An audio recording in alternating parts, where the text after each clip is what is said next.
Hello guys, what's up? Welcome back. It is good to be here. Thank you for being here. We are going to hop into 5 ways that I feel that being spiritual has basically helped me get a lot more done in life and have a much more sound sense of directionality. Now, first things first is like, what does it mean to be spiritual? I kind of put it in quotes for a reason because I feel like nowadays it's almost like trendy to be quote unquote spiritual, but really what I mean by that is like living life by a philosophy that is connected to the idea of things like oneness, of being connected to nature, and a lot of my version of spirituality is connected to Eastern philosophy. So really being spiritual to me is just being in touch with my true self and living my life in a way that is in accordance with my own nature, which is the nature of actual outside nature and the nature of the universe, all those fun things. I think in another video we can get into like what it means to be spiritual, but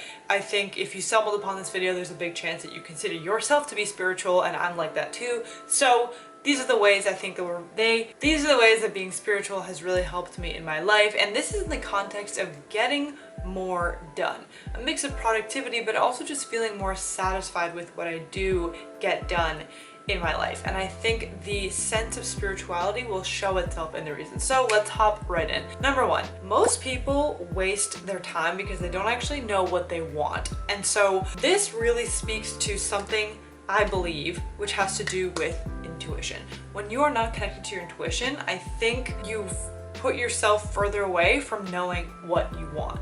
So being a spiritual person means you probably have an intuitive practice, or you're just tapped into what that intuitive voice sounds like, right? It could be like a gut feeling, it depends where it comes from in your body, or it could feel like the way that you get inspiration, it feels a certain way to you, and that's how you know it's your intuition. So the thing is, being spiritual and tapped into your intuition, I think basically helps you to figure out what you actually want, right? Because for me personally, I've been on that path of choosing what is right for me versus what everybody else wants or what society has conditioned me to do, right? Later I'll talk about the reason why not giving a fuck is basically incredibly important for forging your own path, but the idea is when you're connected to your true self, when you're connected to something called your intuition and not just your logic-oriented mind, then you actually know what you want. And so you can choose your time wisely. You can figure out, oh, I actually enjoy spending time in nature. That helps me be more creative, so I'm gonna go spend time doing that. So this first way basically speaks to the fact that I know what I want, and that is because I'm very in touch with myself. I listen to my intuition, to my emotions, to basically the way that I respond to my environment, and therefore I can make decisions a lot easier than I think most people when they don't have that side to them. So the point is, the more that you can get to know yourself, the way that you truly feel who you really are, it's going to be 10 times easier to make decisions on how to spend your time, what to dive into, whether to stay at the job you're at or find a new one. All of those decisions are 10 times easier when you know what you want. Number 2, and this builds off the first one, is using my intuition to guide me. Recently, I felt the call to take time off of Instagram. And this is a really good example because it shows you the difference between leading from, say, the soul or the heart instead of always the mind, the ego, the logic, right? So my logical mind was like, you probably shouldn't take time off Instagram. You just managed to help grow your account, your presence. You reach people on there. How are you going to grow your business? How are you going to do this? How are you going to do that? Like all the reasons logically not to leave the platform for just 30 days. But I knew deep down, right, in my heart space, in my intuition, that I needed a break. I needed to redefine my relationship with social media in general, and specifically with Instagram, right? Because I knew that it was kind of affecting my creativity. I was comparing myself a lot, going down rabbit holes. It's really hard to not doom scroll on Instagram. And because of that, my intuition was telling me repeatedly, you should probably take 30 days off. I think a 30-day hiatus would be amazing for you. So again, this helped me get so much more done because when I listened to that idea, to that urge, it opened up a huge portal of time, presence, ideas, creativity, all these things that I wouldn't have had if I kept doing the same thing. Why does being spiritual help me make those decisions? Again, that knowing of what my intuition sounds like and actually being willing to listen to it, right? Not just letting my ego, logical mind always take the wheel. That helps me make a decision, a key decision on how to spend my time. Therefore, I'm getting more things done because I'm listening to that place from deep within. Number 3 is enjoying my life makes me more productive because I'm spending less time having an existential crisis. Here's the thing, right? I think when you're a spiritual person or you go down that rabbit hole of looking to philosophy or psychology or just looking within, it can result at first in essentially having an existential crisis, right? You're like questioning how things are, why are things the way they are, who am I, what is this place, all the things. The thing is, once you're down that path, I feel like becoming more spiritual tends to result in enjoying your life more, which we know makes people more productive. Happier people are more productive, and I feel that because it takes so much time and energy to like deal with having an existential crisis every single day or not knowing what to do with your life, that takes away from how much you get done. Now, there's nothing wrong necessarily with that phase. So maybe you're in a season of not knowing what to do, or in what they call the dark night of the soul, where you're kind of having an existential crisis day and night. That piece of the path is so important because it's going to create the foundation for you to be really strong in your sense of self. So the point is, if you're in that beginning part of the spiritual path, keep holding the vision, keep trusting the process, because it ends up bringing you to a place where you're able to enjoy life so much more than you did before. The other thing as it relates to productivity is that I think it takes so much more energy and time to get things done when you aren't actually feeling good mentally, right? Like, I think mental health can be so hugely aided by opening yourself up to higher power, to the unseen, to your intuition, to oneness, right? All these beautiful things that come from delving into the world of spirituality, of philosophy, of Eastern religion, all those fun things. So when your mental state is doing better, when you're at a higher vibration, you're gonna get more done. You're just gonna feel better when you're sitting at your desk, even when you're doing things that you don't like. Like, I still have to do tasks. Guys, the bunny's out. If you guys didn't see my last video, I spent 2 weeks trying to get this backyard bunny to be friends with me, and he just popped out of his den. And I actually put out like rabbit food, like rabbit kibble for him. So anyways, I'm gonna try not to be distracted by how cute he is. Anyways, obviously I have tasks that I don't love, right? Like, we have admin things, we have to pay bills, we have to do things that aren't super fun.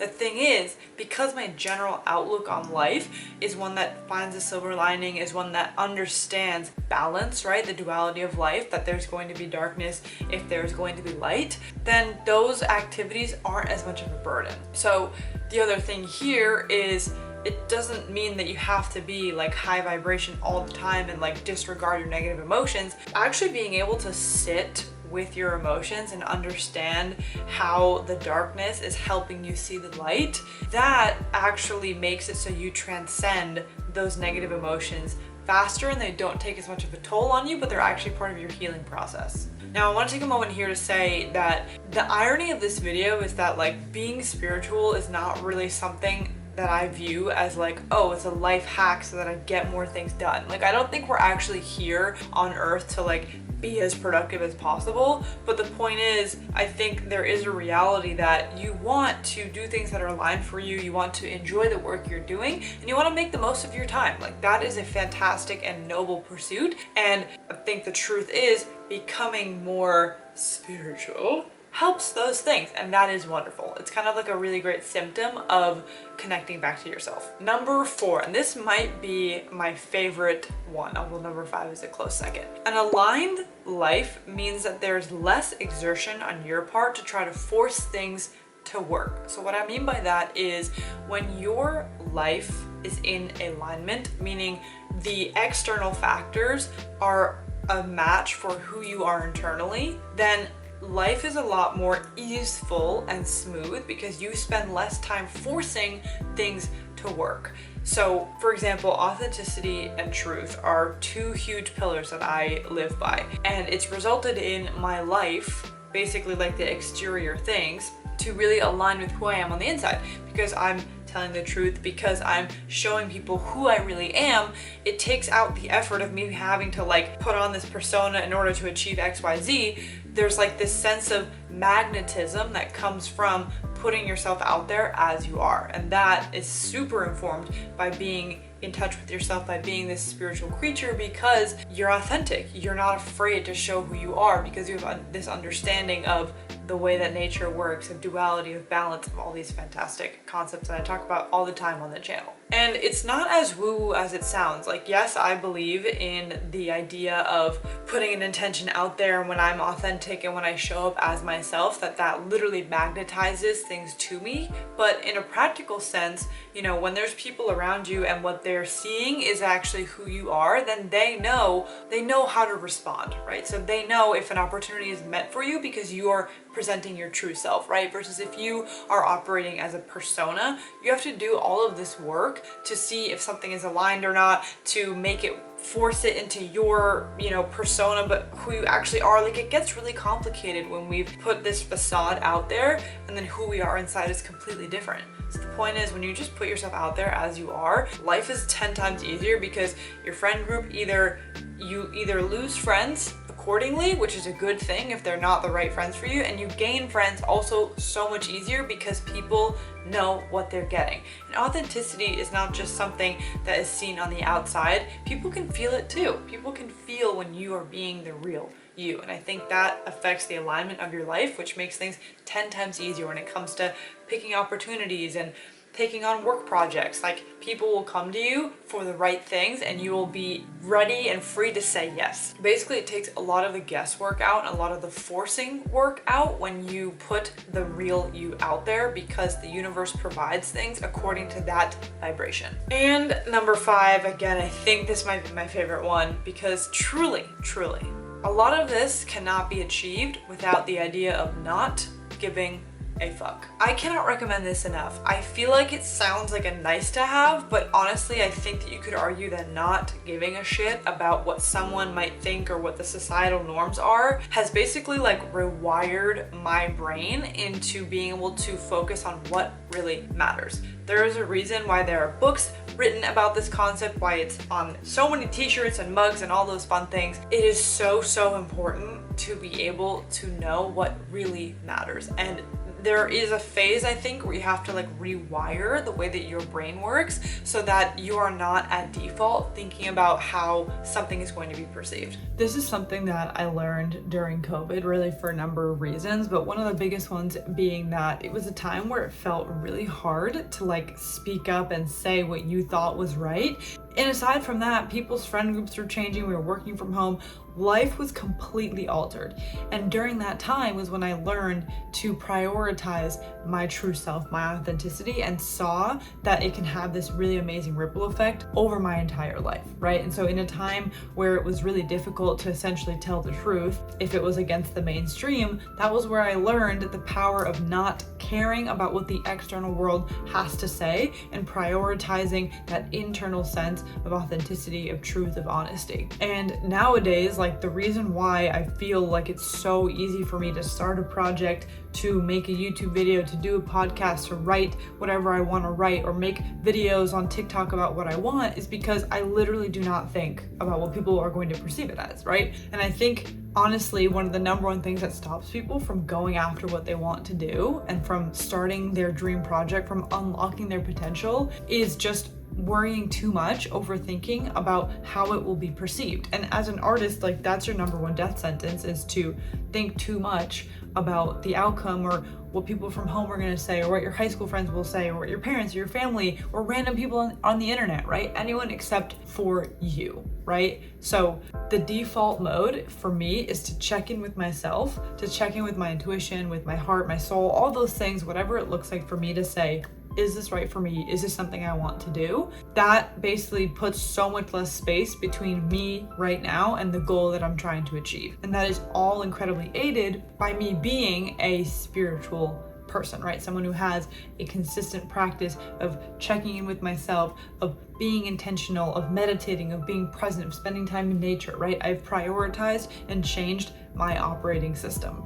The last thing I want to add here is kind of just like an explanation of how I view humans and why this is something that I wanted to share, right? I feel like as humans, our mindset and our philosophy matters so much, because if you kind of think about it, if you have like a computer, right, with an operating system, but that operating system doesn't work well, then the computer is buffering all the time and it's spending more time buffering and thinking about what it needs to do rather than actually doing the freaking thing. And as human beings, our mindset, our philosophy, our spirituality, and sometimes even like our religion in a way can affect the way that we operate day to day. So for me, being in that state of mind where I want to be more conscious, more loving, more present, more joyful, more on purpose, that informs the way that I spend my time. And because of that, it's like that undercurrent through everything that I do. My operating system is one that is rooted in me as a spiritual being, in these philosophies that I love that have helped me so much in my life.